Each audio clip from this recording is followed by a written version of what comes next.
বছর আমাদের 6টার মধ্যে পুজো হয়ে যায়, কিন্তু এবারে বামুন ঠাকুর চেঞ্জ করা হয়েছিল। সে বলেছিল 8টার সময় আসবে, তাই আমরা সব দেরি করেই করেছিলাম। দেরি করে উঠে রেডি হয়ে নিলাম। এখানে ফল টল কেটে চন্দন বাটছিলাম আমি, মালা টালা ফুল টুল সব রেডি করে রেখে দিলাম, কারণ এলেই বামুন ঠাকুর পুজো শুরু হয়ে যাবে। অপেক্ষা করছি কখন আসবে, কেন এত দেরিতে আমাদের কোনোদিনও পুজো হয়নি। তো ফাইনালি 8:30 নাগাদ করে বামুন ঠাকুর চলে এসছে।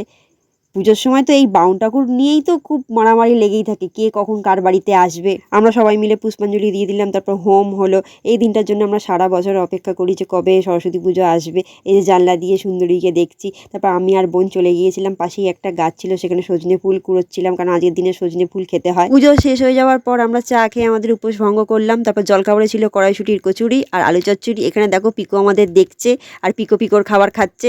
বোনকে জিজ্ঞাসা করলাম কিরে কেমন খেতে হয়েছে, বলছে ভালো লাগছে। আমার কড়াইশুঁটির সাথে আলুর দমটাই ভালো লাগে। তারপর ফল টল কেটে পাড়ার সবাইকে দিয়ে দিলাম। এবারে নতুন একটা জিনিস অ্যাড করা হয়েছিল, সবাই তো প্লেটে দেয়, আমরা এবারে প্লেটের বদলে কন্টেনারে দিয়েছিলাম।